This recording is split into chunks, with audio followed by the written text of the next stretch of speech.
A mais recente ofensiva de Israel na cidade de Jenin, na Cisjordânia, na sua maior operação militar no território palestino em anos, deixou mortos e feridos. Para falar sobre as consequências dessa ofensiva e possíveis violações de direitos humanos, nós conversamos agora com Paulo Sérgio Pinheiro, ex-secretário de Estado de Direitos Humanos no governo de Fernando Henrique Cardoso e também professor aposentado do Departamento de Ciência Política da Universidade de São Paulo. Professor Paulo Sérgio Pinheiro, tudo bem? Prazer recebê-lo aqui no Revista Brasil TVT. Seja bem-vindo. Eu que agradeço a vocês. Professor, vamos falar então dessa mais recente ofensiva de Israel lá na Cisjordânia. Professor, é uma região que tem sempre conflitos, a gente sempre vê noticiando, mas o que choca mais, professor, é sempre os impactos na vida de quem fica lá e as violações de direitos de ambos os lados, digamos assim. Eu queria lhe ouvir sobre essa mais recente ofensiva de Israel na Cisjordânia, professor. Ora, na verdade, essa ofensiva, ela vem, não foi a primeira vez esse ataque ao campo de refugiados de Jenin, que é dentro da cidade de Jenin, que é ao norte da Palestina. E o que ocorre é que depois de uma coalizão de partidos de extrema direita e supremacistas, esse governo tem cada vez mais a vontade de controlar a resistência do povo palestino.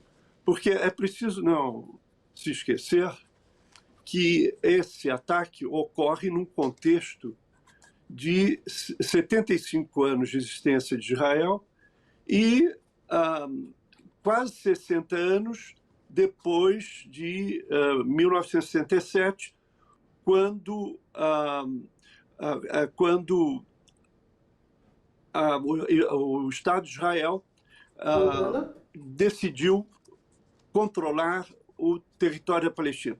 Como o presidente Lula, no outro dia em Paris, falou, a ONU foi capaz de criar o Estado de Israel em 1948, e era para haver 2 estados, mas isso não ocorreu. E 75 anos depois, a situação em relação ao Estado da Palestina continua igual. Quer dizer, a Palestina é ocupada, os cidadãos palestinos são cidadãos de segunda categoria. Há poucos anos, o Estado de Israel se definiu como Estado judeu e as outras minorias são cidadãos inferiores e com o hebraico como a língua oficial, esquecendo o árabe que é falado na região. Isso por um lado. Então há a pretensão de controlar, dominar o que possa haver de resistência a essa ocupação, que é exatamente o caso desse campo de refugiados de Jenin. Isso por um lado. Por outro, fica clara a intenção do governo de Israel de estender, de anexar os territórios palestinos ocupados, é assim que se chama, territórios palestinos ocupados, a Jerusalém e a faixa de Gaza. Tem ocorrido, além desse ataque, que foi feito inclusive com aviação e com drones, o campo tem mais ou menos 11 mil pessoas, mas 3 mil pessoas tiveram que sair por causa das suas casas foram destruídas. E também tem ocorrido muitos ataques dos colonos, quer dizer, nos assentamentos ilegais no território da Palestina, contra pequenas cidades palestinas. Então, esse ano, esses ataques têm se sucedido. Infelizmente, a comunidade internacional ela não exerce o papel necessário para impedir que Israel, que é uma potência ocupante, continue se comportando dessa maneira em relação aos palestinos. E já nesse contexto, exatamente essa pergunta que eu ia fazer para o senhor sobre as entidades internacionais, como, por exemplo, a ONU. Nesse ano foi o primeiro ano que a ONU oficialmente comemorou o Nakba, que é uma data palestina muito importante para esse povo, que fala da resistência desse povo ali no território, né? Um momento que a gente pode, assim, colocar em parâmetro com o que apresenta o Holocausto para os próprios judeus, né? E aí eu queria saber do senhor, assim, quais que seriam as medidas possíveis diante de tamanha... tantos anos de conflito e tantos anos de impasse territorial, para que, de fato, houvesse a oficialização do Estado palestino. Porque, como o senhor colocou, a oficialização do Estado de Israel não é necessariamente um problema.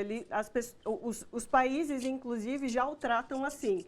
Mas o que caberia, de fato, para que se conduzisse a organização do Estado palestino? Foi bem você lembrar a questão da Nakba, que na verdade não foi um desastre, na verdade foi o começo da limpeza étnica na região da Palestina.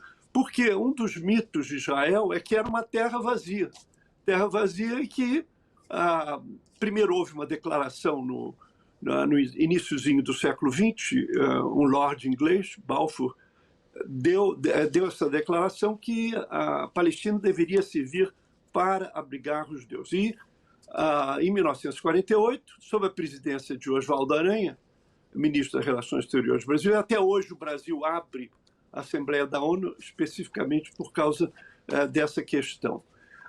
E essa questão da Nakba, essa limpeza étnica, na verdade, o que ocorre é que talvez Israel seja o único Estado que ainda pratica o colonialismo.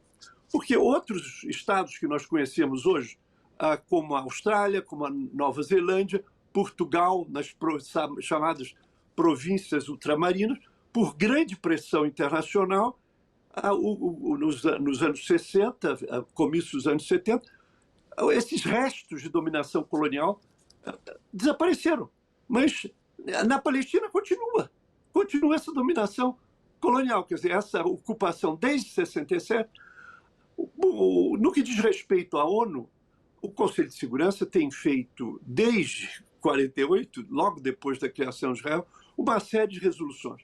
Israel nunca cumpriu nenhuma resolução da ONU.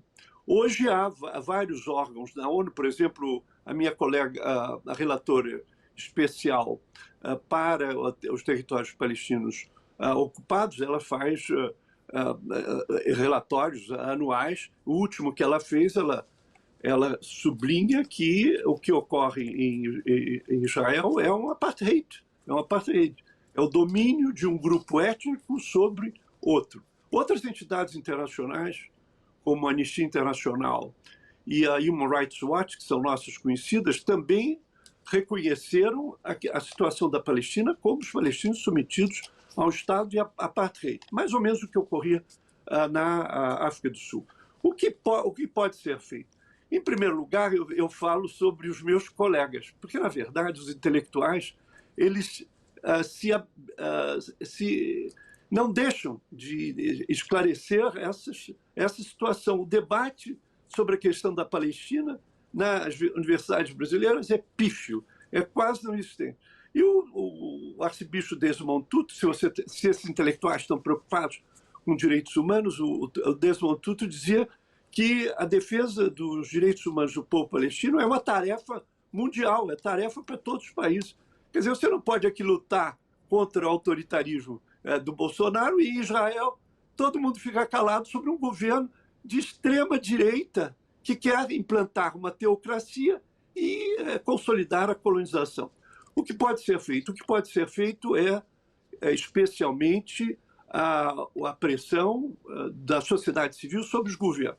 Para citar uma prática que está ocorrendo agora, a Human Rights Watch, no mundo inteiro, não só no Brasil, está pedindo que os estados emitam pareceres sobre a situação da Palestina para uma causa que está na Corte Internacional de Justiça, não o Tribunal Penal Internacional.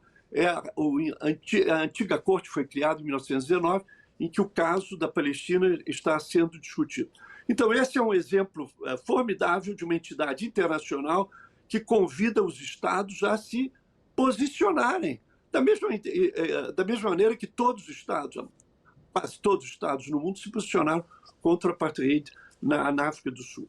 Uma outra dimensão dessa resistência é o que se chama o movimento BDS, o movimento pelo boicote, pelo desinvestimento e pelas sanções, que se chama BDS. E de modo que seja exercida pressão junto aos Estados para que Israel respeite as normas internacionais. O que não é como se o direito internacional não existisse para o Estado de Israel. O Estado de Israel recusa a presença dos relatores especiais das Nações Unidas, não respeita absolutamente decisões tomadas por Estados. Felizmente, faz pouco tempo, a União Europeia decidiu que a União Europeia, os 27 países, não vão importar produtos israelenses fabricados nos territórios palestinos ocupados. Isso foi uma decisão extremamente importante que o Brasil, de sua parte, também deve seguir. Eu não tenho uma avaliação concreta do que está ocorrendo, mas é isso que deve ocorrer. E a sociedade civil, as entidades de direitos humanos, não dá só para lutar pelos direitos humanos no Brasil.